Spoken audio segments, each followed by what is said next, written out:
मैं भगवत गीता हूं। मैं योगीराज कृष्ण की वाणी हूं।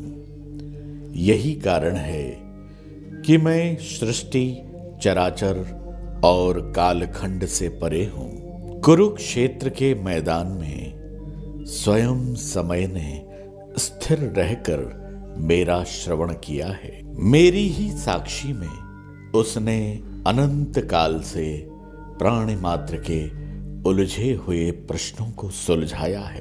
भौतिकता की चकाचौंध में किम कर्तव्य विमूढ़ होकर भटकने वालों के लिए मैं अंतिम लक्ष्य हूं। मैंने कभी जाति, पंथ, संप्रदाय, देश और सीमाओं के भेदों में विश्वास नहीं किया। मेरा धर्म मानवीयता है, मेरा कर्म सेवा है और लक्ष्य मुक्ति है। मैं गहन अंधकार से प्रकाश की ओर ले जाती हूं। इसीलिए मानव जाति मुझे अपना गुरु भी मानती है। आइए सुनते हैं, देखते हैं वर्तमान मेरे बारे में क्या सोचता है। नमस्कार। ये बहुत खुशी की बात है कि जो राजस्थान संस्कृत अकादमी है वो गीता जयंती के अवसर पर गीता मेरी गुरु विषय पे एक वार्ता का आयोजन कर रही है। उसके लिए मैं आपको बहुत बहुत बधाई देता हूँ। मैं समझता हूँ कि गीता का एक बहुत बड़ा योगदान है कि उसने जो धर्म की बातें जो एक सीमित रहती थी गुरु और शिष्य के बीच में, उसको जन जन तक पहुंचाया, घर घर तक पहुंचाया। और गीता का जो एक एक श्लोक है वो जीवन में उतारने लायक है। एक एक श्लोक के अंदर गूढ़ ज्ञान की बातें वो छिपी हुई है। और हम देखें अगर कि गीता क्या है, तो गीता बेसिकली मानवीयता का ही पाठ पढ़ाती है। एक व्यक्ति को दूसरे व्यक्ति के साथ कैसा व्यवहार करना चाहिए, वैसा ही करना चाहिए जैसे व्यवहार की अपेक्षा वह व्यक्ति खुद अपने लिए करता है। और जाति पाति को भूलकर, धर्म को भूलकर, किसी भी ऐसी चीज़ जो व्यक्तियों को विभाजित करती है, जो अलग करती है, चाहे वो देश की सीमाएं हों, चाहे जाति की सीमा हो, चाहे धर्म की सीमा हो या तो अन्य कोई सीमा हो, उस सब को लांघ करके और जो मानव मात्र का जो धर्म है वो क्या है, वो गीता में बताया गया है। और मैं समझता हूँ एक बहुत बड़ी बात जो गीता में लिखी है वो ये कि जिस प्रकार सूर्य की प्रकृति है ऊर्जा देना, ऊष्मा देना, रोशनी देना, जिस प्रकार चंद्रमा की प्रकृति है शीतलता प्रदान करना, उसी प्रकार प्रत्येक मनुष्य को भी अपनी प्रकृति के अनुसार आचरण करते हुए और जो गीता में जो लिखा है उसको अगर उतार करके और अपने जीवन में उतारे, अपने परिवार के बीच में उतारे, अपने वर्क प्लेस जहाँ वो काम करता है उसको उतारे, तो मैं समझता हूँ कि एक मनुष्य के रूप में जिसका जन्म है और एक मनुष्य के रूप में जिसका अंत है वो भी सफल होगा, तो दोनों ही चीज़ें सफल होगी। जिसके लिए उसके इस जीवन काल में परमपिता परमेश्वर ने जो काम चुना है, अगर वो उस काम को अच्छी तरह से कर ले तो मैं समझता हूँ उसका जीवन सफल है और वही सच्चा कर्मयोगी है। अगर वो व्यक्ति उस काम को अपना 100% देकर करता है, अपना बेस्ट देकर करता है और मनसा वाचा कर्मणा में समानता रखते हुए करता है, जिसमें भक्ति योग भी शामिल है और कर्म योग भी शामिल है, इसका मतलब फुल डिवोशन से करता है, फुल डेडिकेशन से करता है, मैं समझता हूँ उसका जीवन सफल है। मेरे लिए बहुत सौभाग्य की बात है कि, और मैं कहूँगा राजस्थान के सौभाग्य की बात है कि आदरणीय डॉक्टर के पाठक साहब जैसे IAS अधिकारी राजस्थान काडर में मिले हैं, जिनका एक पूरी ब्यूरोक्रेसी में एक अलग पहचान है और न सिर्फ एक ब्यूरोक्रेट के रूप में बल्कि एक कवि के रूप में, एक लेखक के रूप में, एक विद्वान व्यक्ति के रूप में उनकी अलग पहचान है। इसी प्रकार जो राजस्थान प्रशासनिक सेवा के बहुत सीनियर अधिकारी हैं पंकज ओझा, उनको भी आज मुझे स्वागत करने का अवसर मिल रहा है। और मैं समझता हूँ कि जब आप इनकी बातों को सुनेंगे तो आप अभी जिस लेवल पे हैं उससे 2 लेवल ऊपर चले जाएंगे, ज्ञान के मामले में भी और कर्म के मामले में भी। और मैं बहुत ही आदर के साथ, सम्मान के साथ इन दोनों विद्वानों को चर्चा के लिए, वार्ता के लिए आमंत्रित करता हूँ। आज हम चर्चा करेंगे विश्व के सबसे प्राचीन और सबसे समसामयिक ग्रंथ गीता मेरी गुरु। और हमारे साथ हैं आज हमारे राजस्थान सरकार के शासन सचिव महिला एवं बाल कल्याण विभाग श्री के पाठक साहब, जो न सिर्फ विद्वता बल्कि साहित्य पर अपनी पकड़ के लिए जाने जाते हैं, और उनके साथ चर्चा होगी आज गीता के आध्यात्मिक, भौतिक और सांसारिक पक्ष पर। और मैं हूं पंकज ओझा, मैं वरिष्ठ RS अधिकारी हूं और आज हम गीता पर चर्चा कर रहे हैं। सर, सबसे पहले मैं ये कहना चाहूँगा कि गीता भगवान कृष्ण की वो अनुपम कृति है जो उनके मुंह से 5000 साल पहले निकली। आप इसमें सर बड़ी दक्षता रखते हैं और आपका इस पे आध्यात्मिक पक्ष और सांसारिक पक्ष दोनों, इस बारे में आप प्रकाश डालेंगे आज। तो सर, हम कैसे कहें कि गीता वाकई आज के जनमानस में या जनजीवन में जितनी मानसिक दुश्चिंताओं में आदमी घिरा हुआ है, नैराश्य में घिरा हुआ है, तो कैसे उसकी चिंताओं का समाधान करती है, कैसे हमें जीने की कला सिखाती है? एक साथ दो बिंदु निहित हैं। आज से 5,500 साल पहले गीता कही गई, ये एक बिंदु है, और आज के जीवन में कैसे चरितार्थ होगी, ये उसका एक दूसरा पक्ष निकल कर आता है। यदि धर्म की ही दृष्टि माने तो कलयुग अगर 4,32,000 साल का है, 1000 साल का, तो इसके ठीक 2 गुना द्वापर है। तो ये जो काल अवधि है धार्मिक मान्यता में थोड़ी बड़ी हो जाती है, लेकिन ऐतिहासिक रूप से जिन लोगों ने नक्षत्रों और ग्रहों पर शोध किया, उन्होंने समय सीमा 5,500 साल के आसपास तय की। एक मान्यता रही कि मार्गशीर्ष के शुक्ल पक्ष की एकादशी को गीता का जो उल्लेख था वो पहली बार गीता भगवान के मुंह से उच्चरित हुई थी, वो इस तिथि को हुई थी, और आज भी उसमें गीता जयंती भी मनाई जाती है। जो इतने दिन के भीतर समय बीतता है उसमें भाव भी बदल जाते हैं और भाषा तो बदल ही जाती है। युग बदला, युग के धर्म बदल गए हैं। जो युग धर्म बदलता है उस समय की परिस्थितियों में जो जटिलताएं थी, ये तो नहीं कहा जा सकता कि संघर्ष कम रहे होंगे, लेकिन उस संघर्ष के बीच में जो आज की जटिलताएं हैं वो जरूर कम थी। हो सकता है कि उस समय महासंहार ज़्यादा हो सकता है आज के समय में छिटपुट गृह युद्ध ज़्यादा हों, तो दोनों समय के अपने अपने अंतर हैं।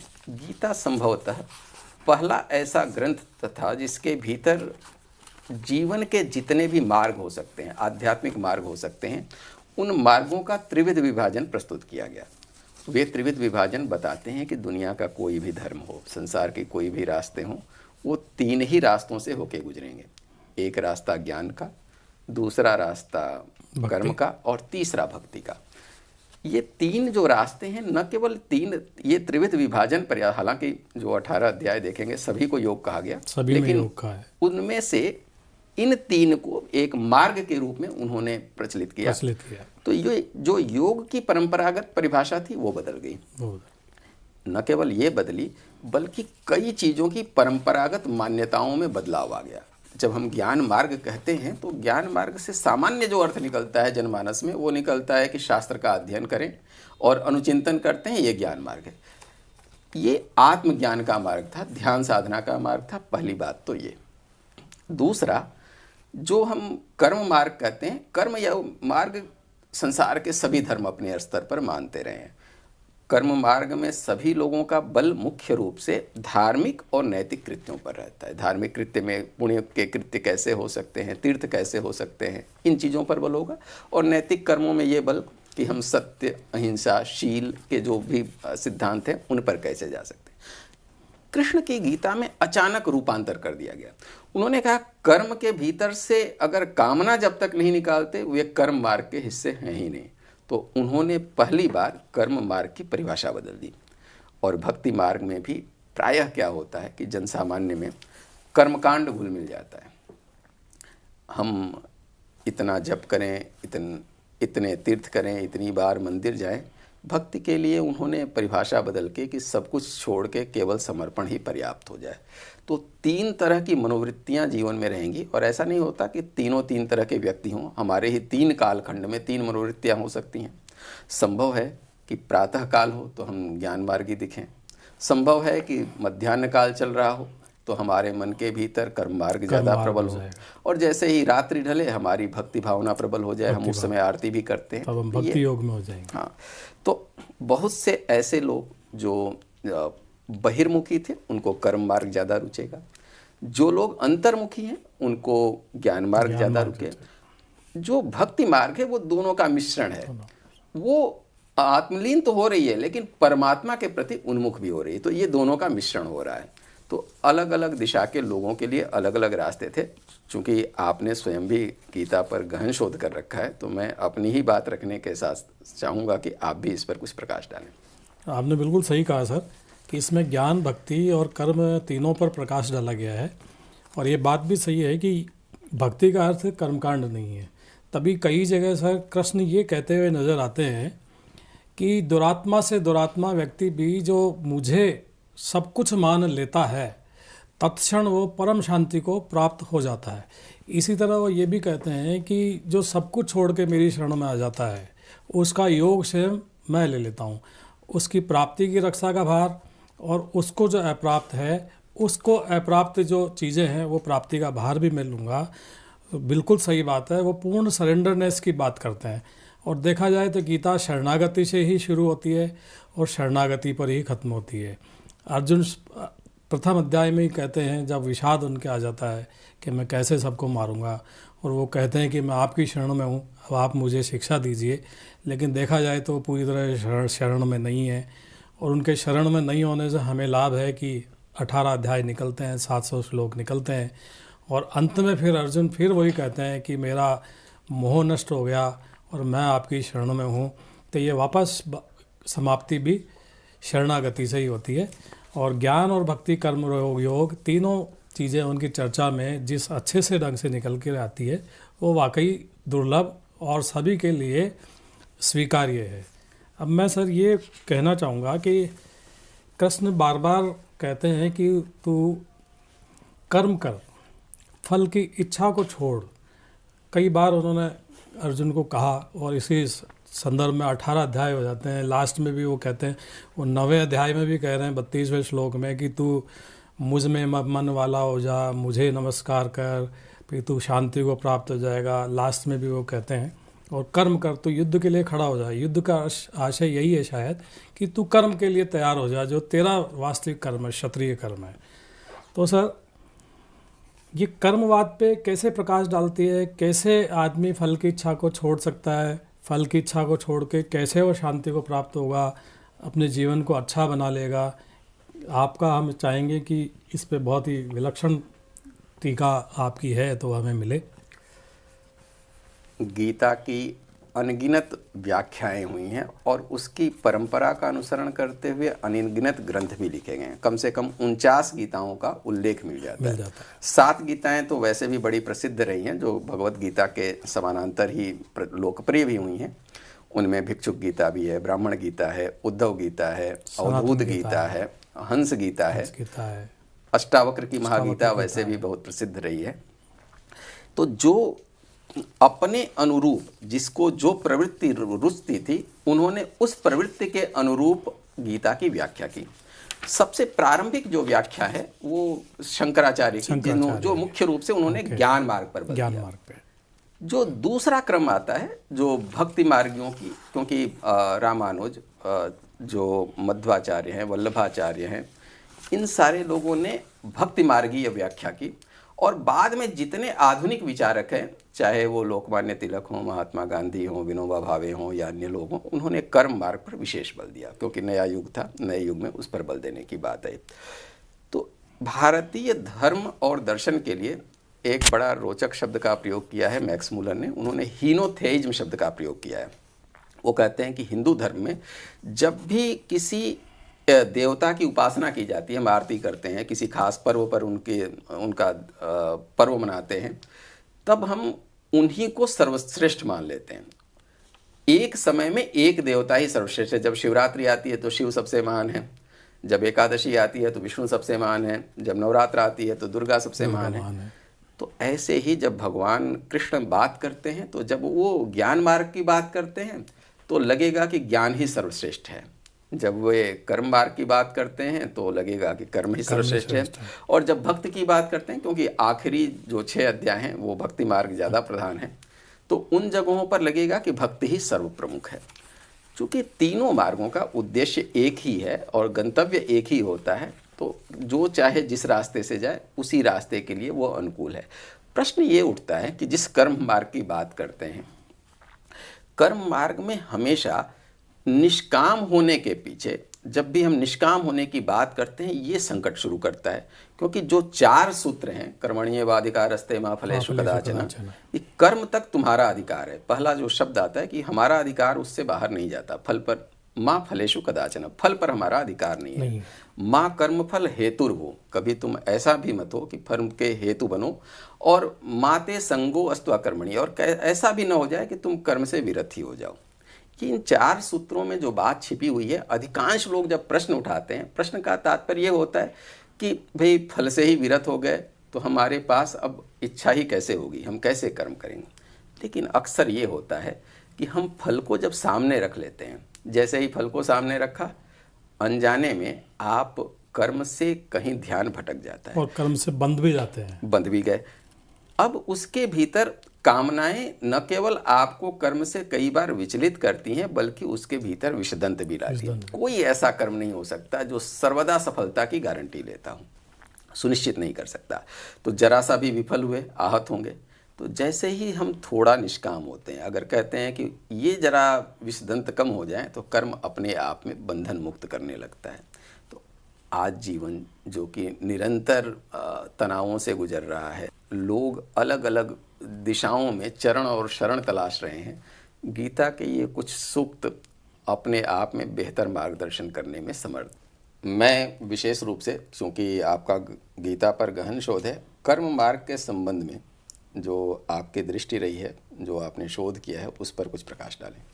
कर्मवाद के साथ गीता में समता पर बड़ी बात की गई है। इसके दूसरे अध्याय के 47वें श्लोक से 50वें श्लोक तक ये बात की गई है। समत्व योग उच्चते, आदमी समता में रहे। ये इतनी महत्वपूर्ण संदेश है भगवान कृष्ण का है आज के नैराश्य, चिंता, दुश्चिंताओं में, डिप्रेशन में डूबे हुए मनुष्य के लिए, कि जय पराजय, लाभ हानि, यश अपयश, कैसी भी स्थिति हो, वो कहते हैं कि हे अर्जुन, तू सम रहे, समता में रहे। साथ में वो ये कहते हैं कि कर्मों में सिद्धि के लिए सम या विषम परिस्थिति में तू सम होकर के अपना कार्य कर। साथ में वो ये भी कहते हैं अगले अध्यायों में कि कर्मों की सिद्धि के द्वारा कर्मों का पूजन करके भी तू मुझे प्राप्त कर सकता है। तो कर्मवाद को यहाँ वो इतनी गहनता से स्थापित करते हैं और समता की बात करते हैं। और अगर आज की तारीख में अगर कोई भी इंसान समता को अपना लेता है, किसी भी स्थिति में उसको स्वीकार करता है और फलों की इच्छा छोड़ करके अपना कर्म करता है, तो सारी दुश्चिंताओं से न सिर्फ पार पा जाएगा, बाकी अनंत खुशी और अनंत आनंद का अनुभव करेगा, जिसकी बात गीता करती है। अब इसमें सर हम आगे बात करेंगे कि गीता में कई तरह के कर्मों की बात की गई है। कर्म, अकर्म, विकर्म, आत्मा, परमात्मा, विभिन्न प्रकार के संवादों की बात की गई है। तो किस प्रकार से कर्म करे आदमी, जैसे आपने बताया कि फलों की इच्छा छोड़ करके वो कार्य करे, तो दैनिक जीवन में ऑफिस का कार्य करते हुए हम गीता का अनुप्रयोग किस प्रकार करें सर? सामान्य तौर पर जो कर्म हम कर रहे होते हैं, उनके पीछे कोई भाव या विचार विद्यमान है।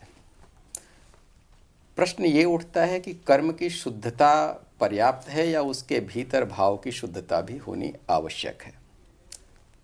अपराध शास्त्र में भी, दंड शास्त्र में भी मेंसरिया का होना आवश्यक माना जाता है। अगर आप दोषी हैं तो 2 शब्द होने चाहिए, एक्टस रियस और मेंसरिया, वास्तव में घटित भी होना चाहिए। वास्तव में घटित होना तो कई बार व्यवहार की ज़रूरत है। मेरे मन में किसी की हत्या का विचार आया और हमने हत्या नहीं की, तो अपराध के शास्त्र में हमें अपराधी नहीं माना जाएगा। लेकिन धर्म के शास्त्र में, अध्यात्म के क्षेत्र में वो अपराधी हो गया। तो विचार के तल पर, भावना के धरातल पर हम कैसे उससे परे जाएं। जब आप कर्मयोग की बात करते हैं, अनजाने में कुछ चीज़ें प्रकारांतर से छिपी रह जाती हैं। समत्व की बात में एक बेहतर शब्द उन्होंने प्रयोग किया हुआ है, स्थित प्रज्ञा। जिसकी प्रज्ञा स्थिर हो गई हो, ऐसा एक अर्थ निकाल लिया जाता है। जब प्रज्ञा स्थिर हो गई है, कहना तो बड़ा सरल है, लेकिन मूल शब्द था कि प्रज्ञा स्थित हो गई है, स्वयं के भीतर ही लीन हो गई है। जब अर्जुन कृष्ण से प्रश्न करते हैं तो वो कहते हैं कि स्थित प्रज्ञस्य का भाषा समाधिस्थस्य केशव। अगले ही वाक्य में वो बात समाधिस्थ की कर लेते हैं। समाधि की बात निस्संदेह जो बात करना चाह रहे हैं कि स्थित प्रज्ञता तब ही जीवन में प्रतिफलित होती है जब समाधि का अनुभव हो जाए, समाधि में हम लीन हो जाएं। हम जिस रूप में अपनी कामनाओं को तो त्याग करें ही, लेकिन अपने प्रजहाति यदा कामान, अपने कामनाओं को जीत तो लें, लेकिन साथ में आत्मनि तुष्ट, अपने भीतर तुष्ट होना भी जान लें। अपने भीतर तुष्ट होना बड़ा कठिन है, लीन होना बड़ा कठिन है। तो जब हम किसी भी कर्म को ऐसे ढंग से कर लें जहाँ पर स्वानुभूति निकल कर आ जाए, अपने भीतर की ऐसी अनुभूति, नहीं तो सारी चीज़ें शब्द रह जाती हैं। ये गीता, ये वेद, ये शास्त्र, ये सारे शब्द रह जाते हैं। जब तक हम अपने भीतर के आत्म तत्व को नहीं जान पाते, जब तक परमात्मा का कहीं भीतर से भावबोध नहीं विकसित हो पाता, ये सारे शब्द धरे के धरे रह जाते हैं।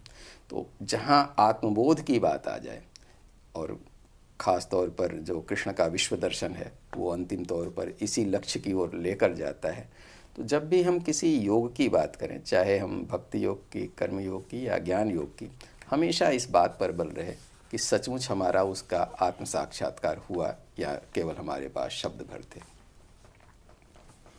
गीता पर लगभग विश्व के सभी विद्वानों ने शोध किया है और विभिन्न विद्वानों ने इसके अनुवाद भी किए हैं, जैसा सर ने बताया।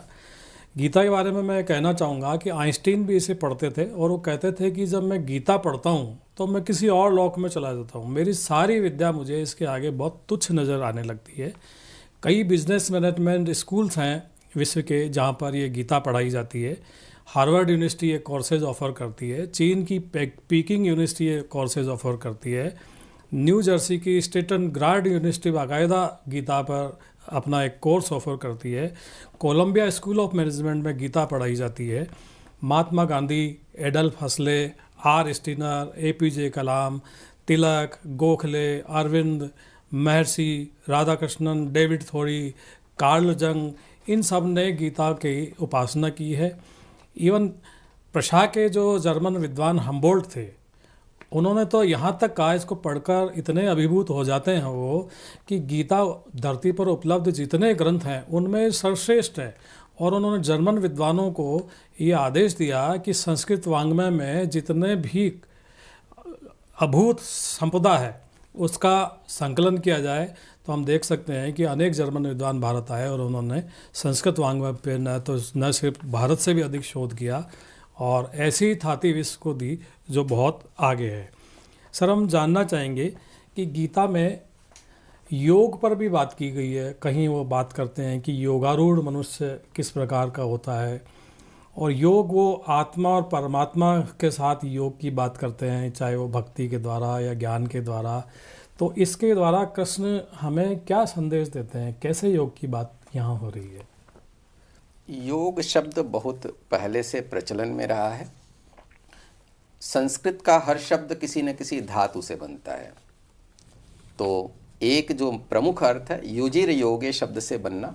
युजिर योगे का अर्थ है कि दो चीज़ों को जोड़ करें हम।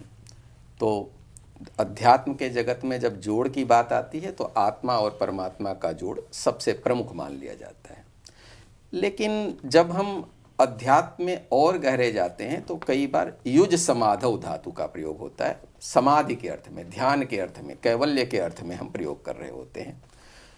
गीता का जो योग शब्द है वो एक तीसरे अर्थ में भी चरितार्थ होता है, वो है मार्ग के अर्थ में।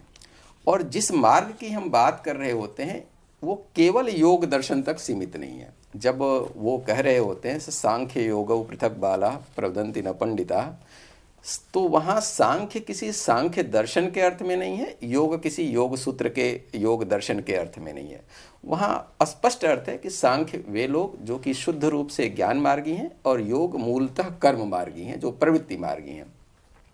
हमारे यहाँ दर्शन में बहुत पहले से वेदों को प्रवृत्ति मार्गी माना जाता रहा है, उपनिषदों को निवृत्ति मार्गी माना जाता रहा है। जब हम गीता की प्रशंसा में बहुत सारी सूक्तियाँ पढ़ते हैं तो प्रायः यह कहा जाता है कि उपनिषदें गाय हैं और जो गीता है उसी का दुग्धामृत है।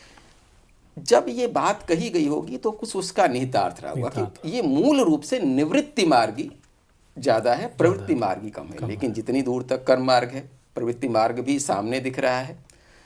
गीता की जो प्रवृत्ति मार्ग है और जो निवृत्ति मार्ग है, उसमें एक छोटी सी चीज़ में से भी बड़ा सा फर्क पड़ेगा। हमारे दर्शन में ये जान के लोगों को आश्चर्य होगा कि ईश्वर का समर्थन करने वाले दर्शन बहुत कम हैं। मूल रूप से जो केवल नैयायिक दार्शनिक थे जिन्होंने और वैष्णव वेदांती जिन्होंने ईश्वर का पूरी तरह से समर्थन किया, अन्यथा अधिकांश दर्शन या तो मौन है या समर्थन नहीं करते। तो फिर प्रश्न उठता है कि आखिर इन शब्दों का अर्थ क्या रहा होगा, और उन शब्दों से कुछ चीज़ें और निकल कर आती हैं। हम ईश्वर के लिए जो शब्द का प्रयोग करते हैं मूल रूप से ईशावास्य उपनिषद से निकल के आया। ईशावास्यमिदं सर्वम यत्किंच जगत्याम जगत कह के आते हैं।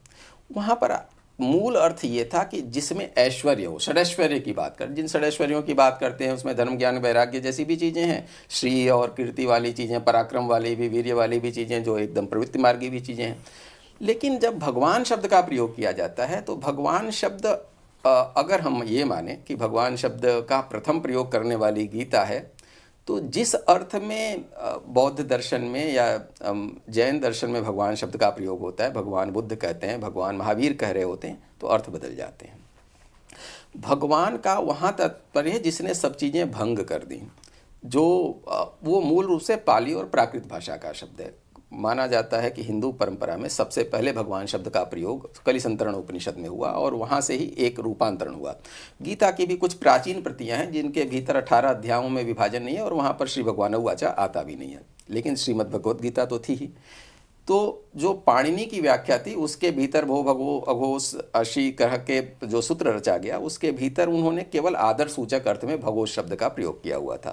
तो ये केवल इतनी बातें इसलिए की जा रही हैं कि भगवत्ता प्रत्येक व्यक्ति की एक संभावना भी है। तो दो अर्थ निकलेंगे, एक भगवत्ता का वो अर्थ जिसके भीतर हम कहें कि परमात्मा रूप है, जब हम कृष्ण को परमात्मा रूप में देखते हैं, और एक भगवत्ता की संभावना जो प्रत्येक व्यक्ति के भीतर निहित है, जो सभी चीज़ों को भंग कर दे, एक ऐसी संभावना।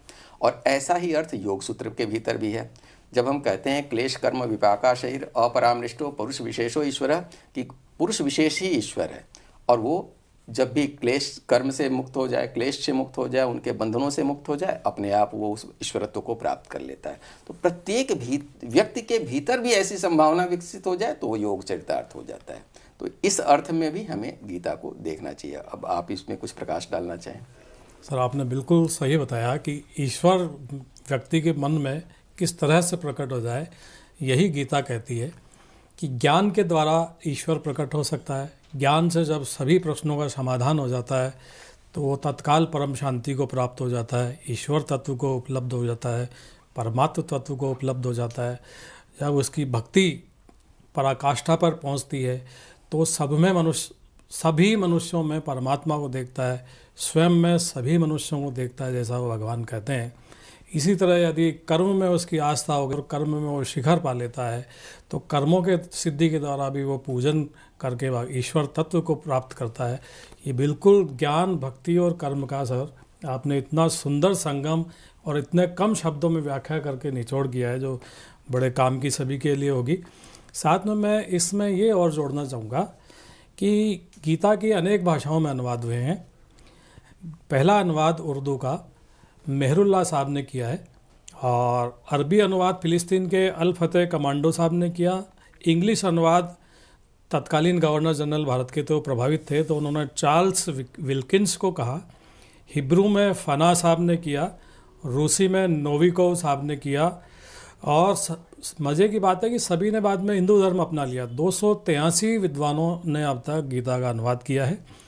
58 बंगाली हैं, 44 अंग्रेज़ी के लोग हैं, 12 जर्मन हैं, 4 रूसी हैं, 4 फ्रेंच हैं, 13 स्पेनिश विद्वान हैं, 4 अरबी हैं, 3 उर्दू के लोग हैं। और सबसे बड़ी बात है कि सभी से इतना प्रभावित हुए कि सभी ने इस धर्म को ही अपना लिया। तो गीता इस प्रकार से देखा जाए तो संपूर्ण विश्व में अपना एक बड़ा व्यापक आधार रखती है, और इसने विश्व के सभी वैज्ञानिकों, विद्वानों को किसी न किसी रूप से प्रभावित किया, उन्होंने लोगों को अपनाया। साथ ही गीता में जो सबसे बड़ी बात आई है, जिसने हमारे जनमानस को बड़ा चमत्कृत किया है कि गीता में भगवान कृष्ण के विराट रूप का भी स्वरूप दिखाया गया है। तो सर हम इस पर चर्चा करना चाहेंगे कि विराट रूप हालांकि भगवान राम ने भी कौशल्या को दिखाया, कृष्ण जी ने भी यशोदा को दिखाया, लेकिन जब गीता में विराट रूप की बात आती है तो बिल्कुल अलग हो जाता है। भगवान अपनी पहले विभूतियों का वर्णन करते हैं 10वें अध्याय में, फिर 11वें अध्याय में वो पूरे विराट रूप को बताते हैं। तो इसके पीछे क्या कारण है और किस तरह का सर ये विराट रूप है? प्रत्येक श्लोक, प्रत्येक ग्रंथ के एक शाब्दिक अर्थ में हम व्याख्या ले सकते हैं, दूसरा उसकी प्रतीकात्मक रूप में व्याख्या ले सकते हैं। आपके प्रश्न के दो सिरे थे। एक की जीवन में अवसाद जहाँ पर है, गीता वहाँ से प्रस्थान करती है, और लगभग समापन वहाँ पर होता है जहाँ विराट का दर्शन होता है।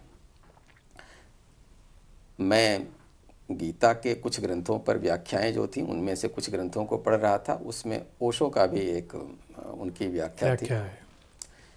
अर्जुन के विषाद योग पर उन्होंने बड़ा सटीक कहा है कि जीवन में कई बार दो ही विकल्प मिल पाते हैं। पहला विकल्प कि आप या तो आत्मघात कर लें या फिर आत्म रूपांतरण कर लें। अर्जुन विषाद योग का ये बड़ी सटीक ढंग से की गई व्याख्या है। अगर हम अर्जुन की मन स्थिति को देखें तो वो लगभग आत्मघात के लिए तैयार है, सब कुछ समर्पण करके छोड़ देने को तैयार है। क्षत्रिय के लिए वो आत्मघात के बराबर है। और यदि उसी आत्मघात को, उसी विषाद को गहन करके उस वर्तुल से बाहर निकल जाए तो ये आत्मरूपांतर है। मनुष्य का मन चूंकि दो से नियमित होती है इसीलिए दुनिया है, दो विधाओं से होके गुजरती है इसलिए दुविधा है। तो सबके भीतर ये दुविधाएं हैं ये, और उसी के कारण कहीं रास्ता नहीं निकल पाता, इसीलिए अवसाद में हम चले जाते हैं। रास्ता जब तक दिखता रहे, प्रकाश जब तक दीप्त है, तब तक वो अवसाद में नहीं है। तो जब जीवन के उस हिस्से को हम देखते हैं जो केवल हम तक सीमित है, हमारे कर्मों तक सीमित है, हमारी सीमाओं के भीतर है, विराट को नहीं देखते, तब अवसाद की संभावनाएं हमेशा ज़्यादा होती हैं। लेकिन जब विराट का हिस्सा हमें छूता है, हम व्यापक फलक से बने हुए हैं। एक उबंतु फिलॉसफी है जिसे नेल्सन मंडेला ने लोकप्रिय किया था, a man is man because of others. हम मानव हैं क्योंकि हमारे पीछे तमाम मानव खड़े हैं, तमाम लोगों का योगदान है। जीवन के कई महानियम हैं, उन नियमों में से एक ये भी है कि अगर किसी के लिए कुछ करिए, संभव है कि उससे वो प्रतिफल ना पाए, लेकिन कई ऐसे प्रतिफल पा जाएंगे जिनके लिए हमने कुछ नहीं किया होगा। जीवन संतुलन ला देता है। तो जीवन में जब संकट आते हैं, हो सकता है कि हमारे अपने किए से उस समय रास्ता ना निकल कर आ पाए, लेकिन कई बार विराट के रास्ते निकल कर हमारे पास से सहायताएं चली आती हैं। विराट जब हम शब्द कह रहे होते हैं तब अर्थ क्या है? हम गिनती में कई बार भगवान के सहस्र नाम बोलते हैं।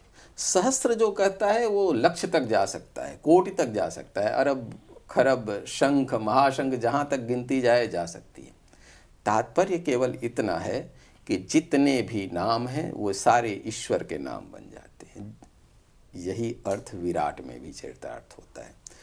उस विराट में कि जैसे ही हम प्रत्येक कण में, प्रत्येक हिस्से में अगर हम भगवान को देखने लगते हैं, अपने आप वो विराट तत्व सामने प्रकट होने लगता है।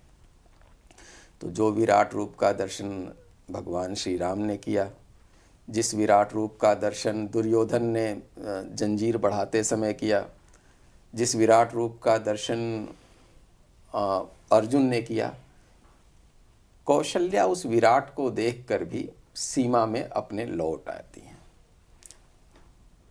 जो दुर्योधन है वो देखकर भी अपनी क्षुद्रता में बंधा रहता है।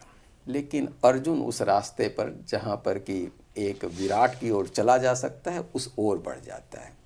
तो विराट रूप दर्शन की संभावना को अगर हम अपने स्तर पर देखें तो बस इतनी सी है कि इस अणु में जो चीज़ें देख रहे हैं वही ब्रह्मांड में देखने लगें, और प्रत्येक ब्रह्मांड के कण कण में वही परमात्मा दिखाई देने लगे।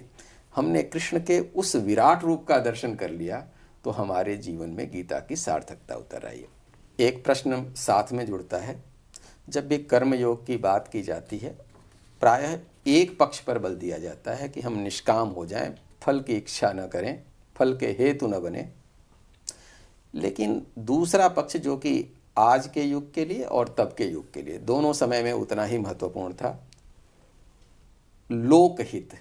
लोकहित में कर्म करना सार्थक कितना है और गीता इसमें किस रूप में अपनी बात को रखती है? देखा जाए तो गीता का प्रारंभ ही लोक कल्याण से है। जब अर्जुन शरणागति में आ जाते हैं तो कृष्ण उसे कहते हैं कि तू युद्ध कर, और वो निराशा में डूब करके कहते हैं कि मैं नहीं कर सकता। तब वो लोक कल्याण, लोक हित के लिए ही कहते हैं कि तू अगर ये समझता है कि तेरे मारे बगैर भी ये जिंदा रहेंगे तो ये गलत है। तुम्हारे मारे बिना भी ये जिंदा हैं और इनका मरना इसलिए ज़रूरी है कि इसमें लोक कल्याण है। और तुम्हारा धर्म है कि जिस कार्य के लिए तुम्हारा को नियोजित किया गया है, जो तुम्हारा कार्य है, अगर वो नहीं करते हो तो तुम पाप के भागी होगे। न सिर्फ पाप के भागी होगे, कायरता को प्राप्त होगे, लोगों में तुम्हारी बदनामी होगी कि तुम इतने महापुरुष होकर के भी युद्ध से हट गए, क्योंकि ये इतने पापी हैं कि इनको मारना लोक कल्याण की बात है, लोकहित की बात है। तो गीता आगे भी यही बात करती है कि किस तरह ज्ञान से, भक्ति से, कर्म से, कामनाओं को अपने वश में करके, मन बुद्धि इंद्रियों को अपने वश में करके यदि कोई कर्म करता है तो कर्मों का पूजन करके, कर्मों की सिद्धि के द्वारा भी वो न सिर्फ इस लोक में अपनी प्रसिद्धि को प्राप्त करेगा, परमात्म तत्व को प्राप्त करेगा, शांति को प्राप्त करेगा, आनंद को प्राप्त करेगा। तो गीता की मूल बात को अगर देखें तो ये लोक कल्याण से शुरू होकर के और लास्ट में नीति शब्द पर आती है कि नीति भी यही है कि जो लोक कल्याण के कार्य है, जो हमारा कर्तव्य है, हम फल की इच्छा के बगैर करें। इससे हम अवसाद से भी दूर रहते हैं और इसके साथ साथ हम अपने परमात्मा के साथ साथ हमारा योग भी होता है। हम मरने के पश्चात परलोक में भी हमारी सदगति होती है। देखा जाए तो गीता सृष्टि उत्पत्ति, जीव विकास क्रम, हिंदू संदेशवाहक क्रम, मानव उत्पत्ति, योग, धर्म कर्म, ईश्वर, भगवान, विभिन्न देवी देवताओं की शक्तियाँ, उनसे पूरी होने वाली मांगें, उपासना, यम, नियम, राजनीति, युद्ध, कर्म, मोक्ष, अंतरिक्ष, आकाश, धरती, संस्कार, वंश, कुल, नीति, अर्थ, कर्म सिद्धांत, त्रिगुण जो हमारे सतोगुण, रजोगुण, तमोगुण हैं, जिनको लेकर के गीता चलती है, लोक कल्याण की बात करती है, उनकी संकल्पना, सभी प्राणियों में मैत्री भाव की जानकारी देती है। हमारे जो मुख्य दुख हैं, नैराश्य, चिंता, दुश्चिंताएं, डिप्रेशन, वो इसलिए भी है कि हम रजोगुणी हैं। हम दुश्मनी के भाव, आसक्ति के भाव, कामनाओं के भाव से बंधे हुए हैं या अहम के भाव से बंधे हैं, अहंकार के भाव से बंधे हैं। यदि हम तमोगुण और रजोगुणी को छोड़ करके सतोगुणी होते हैं तो हमें निश्चित रूप से लोक हो या परलोक हो या संसार हो, हमें शांति के साथ साथ परम आनंद की भी प्राप्ति होती है। और गीता का मुख्य ज्ञान भी यही है कि हम स्थिर बुद्धि बने, स्थिर प्रज्ञ बने, हम योगारूढ़ बने, समता में रहें, कैसी भी स्थिति हो हमें ये भान रहे कि फल की इच्छा के बगैर भी हमें लोक कल्याण में हमें लगातार प्रवृत्त रहना है। साथ ही ये मोक्ष कैसे हो, मुक्ति कैसे हो, उसके बारे में भी संपूर्ण रूप से प्रकाश डालती है। ये वेदों और उपनिषदों का एक अमृत है, दुग्ध है, जिसे कोई भी पीकर अपने जीवन में समाहित करके उसका अनुशीलन करके अपने जीवन को बहुत सुंदर बना सकता है। गीता में सर जो लोक की बात आई है, लोकहित की बात आई है, लोक कल्याण की बात आई है, लोक संग्रह की बात आई है, हम चाहेंगे सर कि आप अपने विचार इस पर भी व्यक्त करें। आपने लोक की बात पर बड़े विस्तार से चर्चा की थी। दो पक्ष और भी अचानक ये कहीं स्मृति में कौंध आए हैं, उन पर भी मैं प्रकाश डालना चाहूँगा। हम सभी अपने भावों, विचारों और कर्मों की ही परिणति हैं। जीवन में कई बार जाने अनजाने इस जन्म के, गत जन्म के कर्मों के परिणाम हमें प्राप्त होते रहे हैं, ऐसी हमारी मान्यता है। हमने कुछ गलत कर दिया, उससे मुक्त होने का रास्ता हमारे किसी प्रायश्चित में निकल के आए, ये तो एक बात हुई। लेकिन हमने अपने पापों के कोटे को कम करने के लिए पुण्य के कोटे को बढ़ाने के लिए, इसके लिए सारे धर्म कहीं ना कहीं अवकाश देते हैं। तो जब लोक संग्रह की बात है तो हम अपने कर्म का पीछे का जो कहीं खोटा रह गया उसमें तो कहीं कमी नहीं कर पाते, लेकिन इतना कर जाएं कि कुछ ऐसा इतना बड़ा कर जाएं कि उसके आगे ये चीज़ें अपने आप लघु हो जाएं। लोक संग्रह का एक पक्ष ये भी दिखता है। दूसरा, जब हम लोक की बात करते हैं तो हमारे भारतीय परंपरा के भीतर आत्मा की कल्पना में बड़ी रोचक चीज़ें भी जोड़ी गई हैं। हमारे यहाँ शरीर के भीतर शरीर की कल्पना है। जिस शरीर में हम लोग हैं वो स्थूल शरीर है, इसके पीछे जाएं तो सूक्ष्म शरीर है, और उसके पीछे जाएं तो कारण शरीर है। ये तीनों शरीर 3 लोकों से जुड़े हुए हैं। जब हम गायत्री मंत्र पढ़ रहे होते हैं तो कम ही लोगों को ध्यान जाता है कि ये मंत्र इतना लोकप्रिय क्यों हो गया। उसके भीतर 3 लोक हैं जिन्हें 3 व्याहृतियों की तरह देखा जाता है, भूलोक, भुवलोक और स्वरलोक। भूलोक में स्थूल शरीर है जहाँ हम बैठे हुए हैं।